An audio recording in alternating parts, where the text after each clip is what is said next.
Hi everyone, and welcome to the channel. And in today's video we're going to be tying the olive and orange Vicar buzzer. So you might have seen from some of my previous videos that I tie a lot of variations to the Vicar buzzer, and one of the reasons is because they're very simple to tie, quick to complete. You can fill a box, and you can vary the color combinations as you see fit.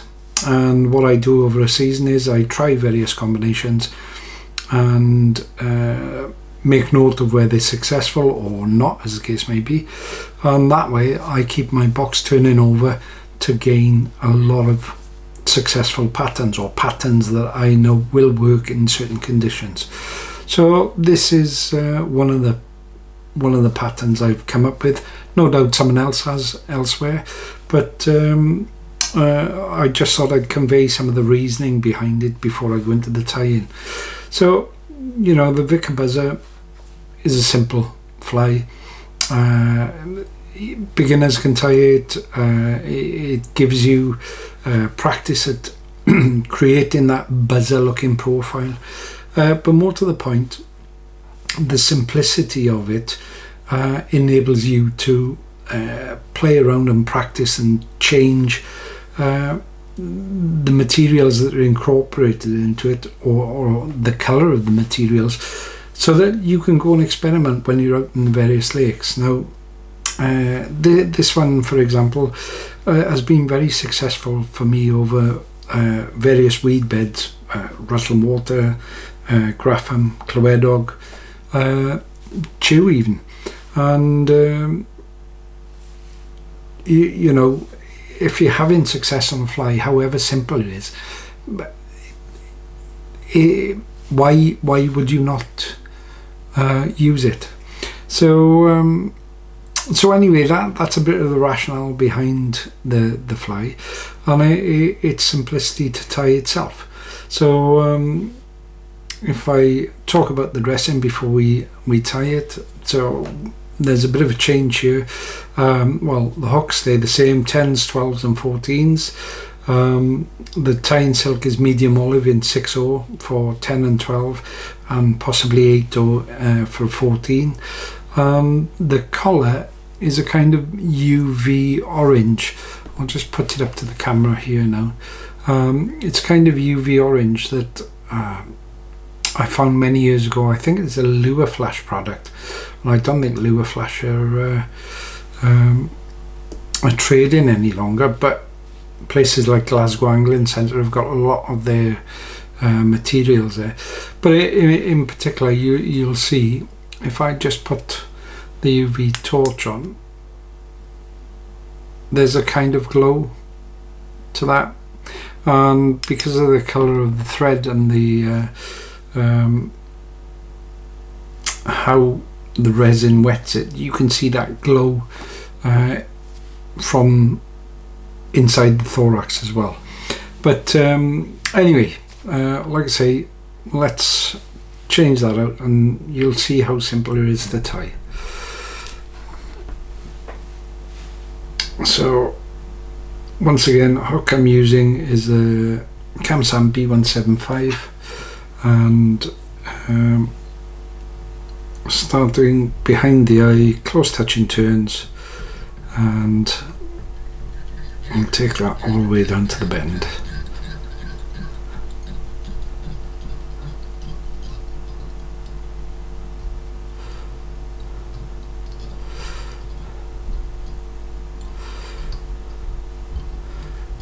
And once I get to the bend, just take off that tag end and take an extra 7 turns. I do 3, 4, 5, 6, 7, and then start coming back up and eventually end up where I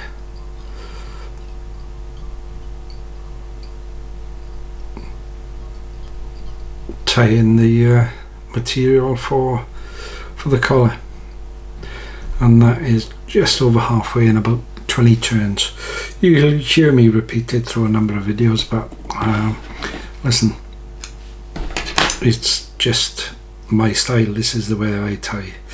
So if I just slip it under and use the bobbin to lock that in, or the weight of the bobbin to lock it in, and I'll just tie it in. Close touching turns once again, all the way to the eye. Just get that tag end to stick down. Yeah. And then take one full wrap. And then close touching turns.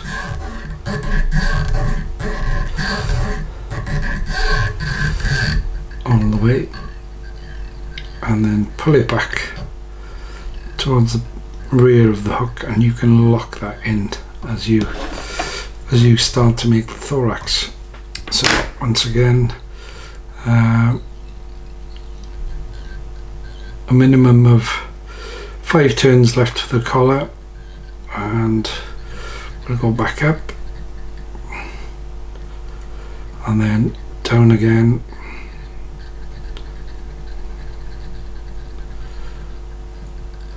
And then the final return.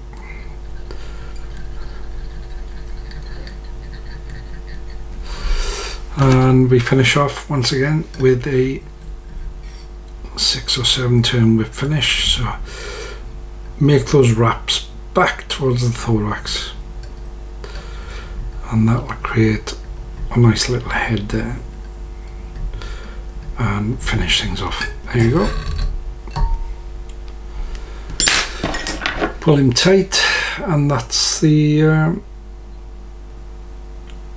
fly done, really. So the only thing that leaves us to do is add some UV resin,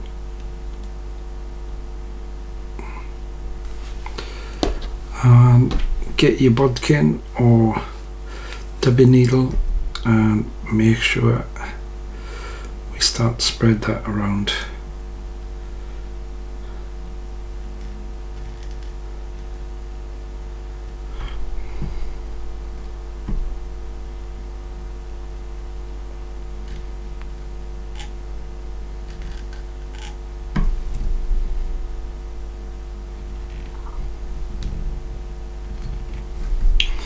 I suspect we're a little bit shy of the right amount.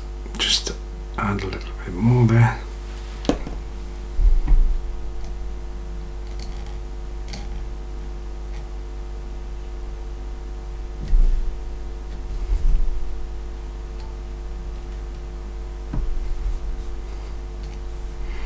Yeah, as I was saying about the ease of tying, you can see these flies grow quickly, and you can knock out a dozen in an hour if you want to fill a fly box.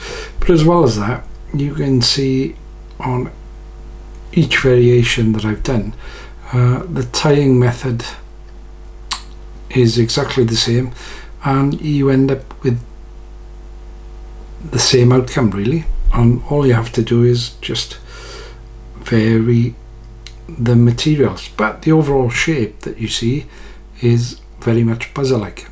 So at the end of the day, we need, if you want to tie flies, I'd suggest you tie quality rather than quantity, but